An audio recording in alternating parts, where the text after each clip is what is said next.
No miracles for Buffalo today. It's January 3rd, 1982. The Bengals make franchise history by beating the Buffalo Bills to win their first ever playoff game. Former WCPO sports director John Popovich tells me the city came to life. So when you looked at this clip, what kind of memories or what floods back to you about that Bengals team that season? I think what I thought about is what a group of guys that was. They had been 4-12, 4-12, 6-10, and all of a sudden they were the best team in the NFL. Right. And they turned it around, and a lot of it had to do with Forrest Gregg. They went from a soft approach to football, and he was no nonsense.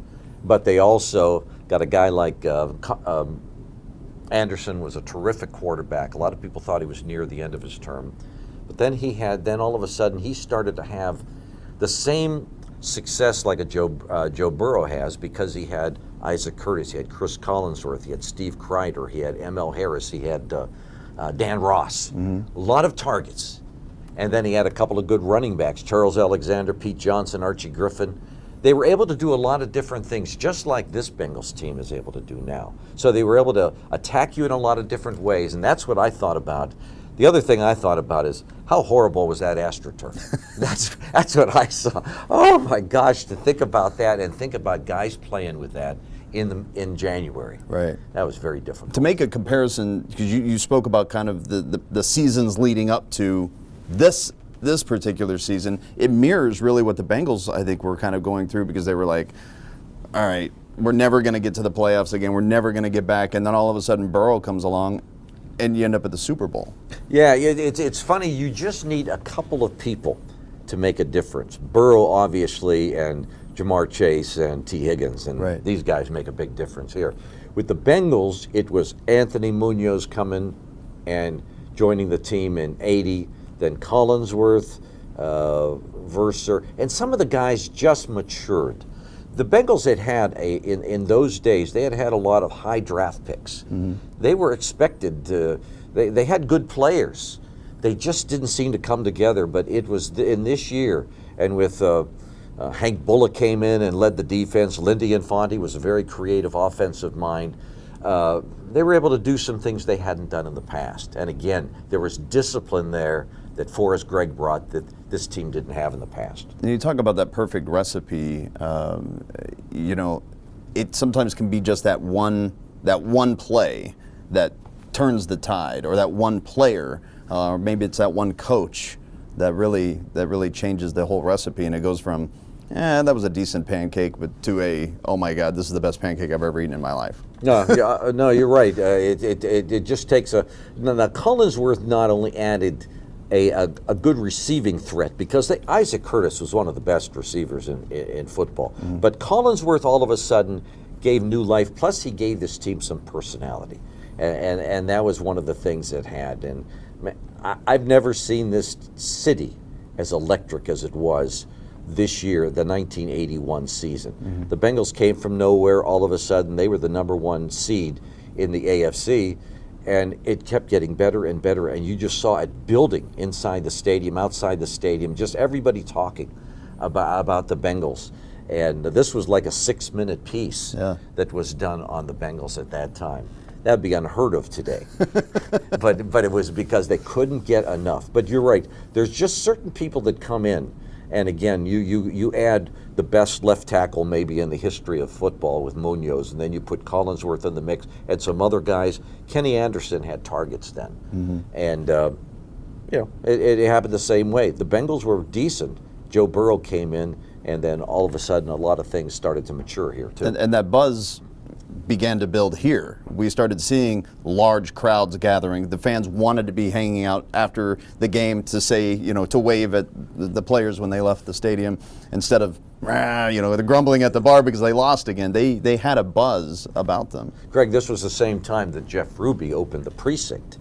And so every Sunday night we had a reporter at the precinct, because that's where the players would show up. That's where a lot of the glitz and the glam of the Bengals, and there hadn't been any glitz and glam, but as that season went on, everybody wanted to be part of that whole scene there. And this was a major milestone in the history of the franchise for winning this game against the Bills. Yeah, it was the first playoff game they had ever won, and that was a real hump to get over. They had some success in the years of Paul Brown, but I don't think they never had won a playoff game. So I think even though the Bengals started the season, and I don't know what our expectations were. I seem to recall that we were hoping they were going to be a 500 team. They weren't going to be a Super Bowl team, though.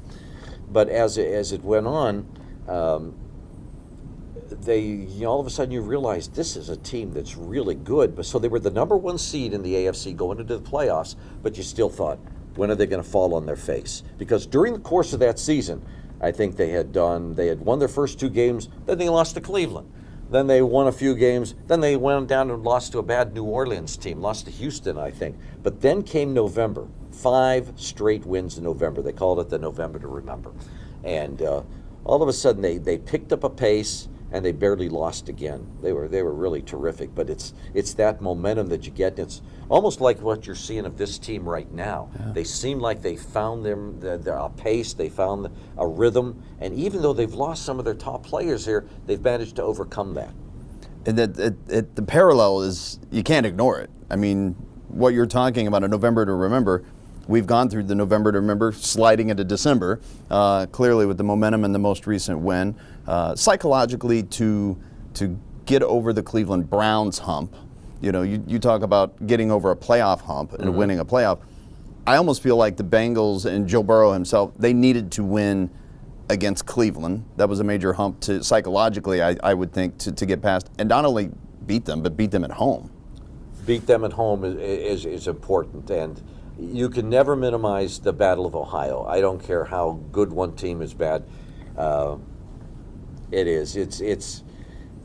There's certain little touchstones, I think, that you have to hit, that you want to win, that you want to show that you've made progress and you're better than you were. And it has to be certain players. You were mentioning this earlier. They've had a couple of receivers. With Jamar Chase being down, they've had a couple of receivers that have made really big plays. I never even heard of these guys in the last couple of weeks, right? Because they only had, I guess, Higgins, and then they had. But I was watching this clip, and I remembered Steve Kreider. Steve Kreider was a guy, I think, out of Colgate, and he caught a couple of big passes. One big pass in this game that went for about 25 yards, led to the winning touchdown. There were guys like that you don't even think of them on the roster in a lot of cases, but they come up with a big play and they help make that season really memorable. Yeah, Irwin, Hayden Hurst suddenly started getting a lot of headlines, and well, that's what you do, right? The quarterbacks, you have to have a target. You still have to play even if you have injuries, and you still have to hopefully win. Well, if you look at this game, there's a play that happens. Well, there's the Kreider play right there, and he goes, and then right after this, Kenny Anderson steps up here, hits Collinsworth for the touchdown, coming across, and he just waits at the right time to him to get open, and he goes in for the touchdown. I thought of that yesterday when I was watching.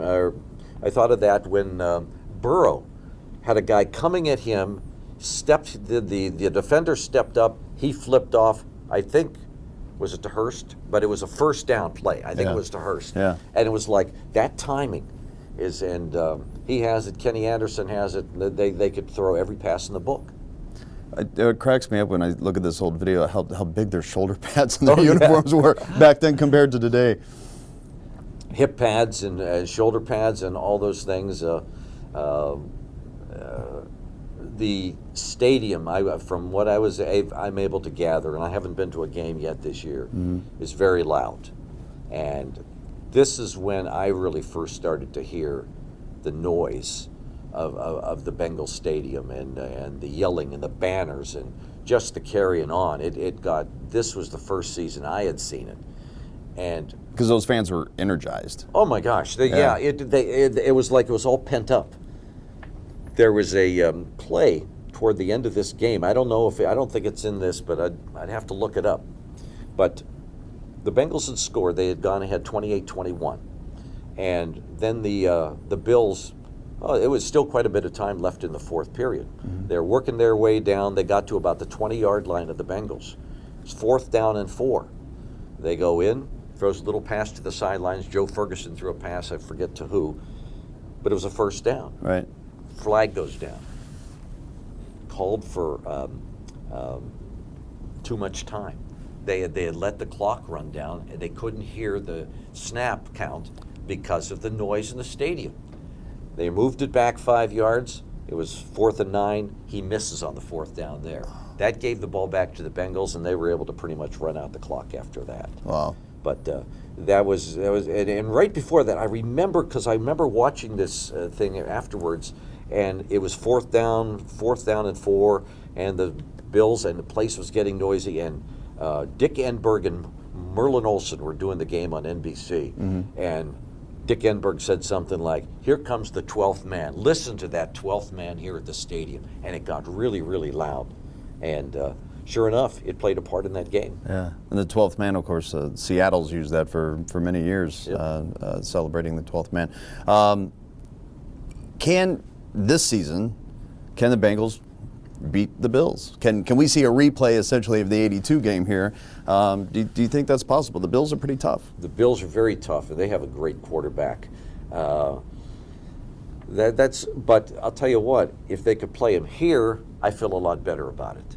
I think the Bengals feel very comfortable playing at home right now.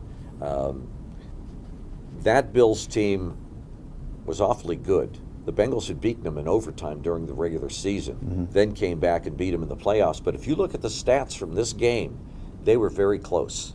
The Bengals got, I think, a turnover or two. They did a couple of good plays on special teams, but it was a very close, and the Bills always seem to be in the Bengals' way. There's been a couple of other playoff seasons where the Bills seem to be the team that the Bengals end up matching up against them. I know a lot of people to begin this season thought the Bills were the best team in the NFL. I think right now a lot of people think the Bengals are the best team in the NFL. The Bills somewhere went sideways, and whether they are able to get it back, we'll have to see. Well, of course, this airs the night of the game, so hopefully tonight the Bengals go home with a win. Well, let's hope so. Like I said, I hope everybody has a chance to experience this town when they're excited about a Super Bowl. You guys did it last year. I envied you for that. But it is the most fun you can have. I wasn't here during the Big Red Machine, but I was here during a couple of Super Bowls, and this place was a blast. To have back-to-back Super Bowls. It's an amazing thing to do. I mean, then you're talking about a thing that only the Packers did, or only the Patriots did, or the 49ers were able to do. Right. Some of the best teams you've ever seen. Now you got to win it.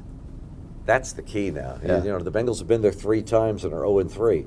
They got to go and win one of these things. Then I want to see the explosion. I want to see the parade. I want to see the fun in this town. Absolutely. Yeah, it's one thing to go to the show. It's another to win it and bring home that trophy. The only time they remember who loses is if there was a really good game, and they remember, a lot of people remember, oh, the Bengals, yeah, they lost in the last 34 seconds to the 49ers. Yeah, that's because they lost. But and last year was an awfully good game. Yeah. So, but when you win it, I still see some of the players from '81 and from the '88 season, and I could tell they felt they got awfully close. They were on the cusp of winning it, and they weren't able to do it, and that still remains a disappointment. I know that last year we did a number of stories with a number of the players who had been there, previous Munoz and what have you, and are you living your dream out through this modern Bengals team? And many of them were you could see that they were totally engrossed into what was taking place, and this trip to LA, and they were kind of living out what they didn't get to live out. But granted, in the end, they still lost. The Bengals lost, and you kind of end up with that. So you kind of need that win. I think that is. There was a pride. A lot of times Bengals were the a slighted franchise, whether on the field, off the field, whether they spend. But the players that played here, and the players that enjoyed those Super Bowl trips, I think they were really proud of what they were able to accomplish. Yeah. And I think they remain. It seems like in recent years, the franchise has embraced those guys. They have the Ring of Honor now. They have the Rulers of the Jungle. They do some of these things that brings back some of those players. And these players were loved in this town. Reggie Williams became a city councilman. Munoz became, he was a pitchman how many years for Furniture Fair. Many of these guys have stuck around. They love Cincinnati, stuck around. They're coaches. They've done things. So it was a two-way street. I think Cincinnati loved them, and they love being here. And they seem to, the fans nowadays, they love Burrow and Chase and Higgins. They love all these guys. It seems to be the same. They do. And again, Deion Sanders used to talk about, he says, Cincinnati was such a great place to play. And he didn't play here with the Bengals, but he played here with the Reds. But he said, in Dallas, if you walked down the street and people saw Deion Sanders, say, take a picture with me, sign this autograph, do this, blah, blah, blah. He said, in Cincinnati, people were so darn polite. He said, you'd walk down the street and they'd go, hey, Deion, hey, Prime, hey, whatever. And they'd walk by and they'd let you to, and he really appreciated that. And I think a lot of the players always appreciated that. This was Midwest etiquette. Yeah. And they treated the players well, and I think most of the time the players liked it. Yeah. I think the biggest part of that whole mix, it started the season before, but was Forrest Gregg. We had Homer Rice was the coach, and he was a very good coach prior to that, but he was just a soft-spoken guy from Kentucky. He actually grew up in Fort Thomas, and or coached in Fort Thomas anyway. But Gregg came in, and there was just no messing around. He was a tough guy, plus he had pretty much a ring on every finger from being with the Green Bay Packers and Vince Lombardi. Yeah. And it was a different style. Paul Brown picked him up, and you know something, he had coached the Cleveland Browns prior to the Bengals, and a lot of people thought he was kind of damaged goods too, but boy, he came in here and he changed everything around. He was the guy that changed it, but at the same time, a lot of these players matured, and he got the most out of them. Zach Taylor was kind of, when Zach Taylor's name was mentioned as the new head coach, and of course now he's proven, his plan and his program and everything. But a lot of people are like, "What? Yeah. What are the Browns doing? What are the Brown family doing here?" Especially after the first couple of years, it didn't look like it was a good choice. But I think the role of the head coach has changed a great deal over the years. It used to be maybe you did want that hammer.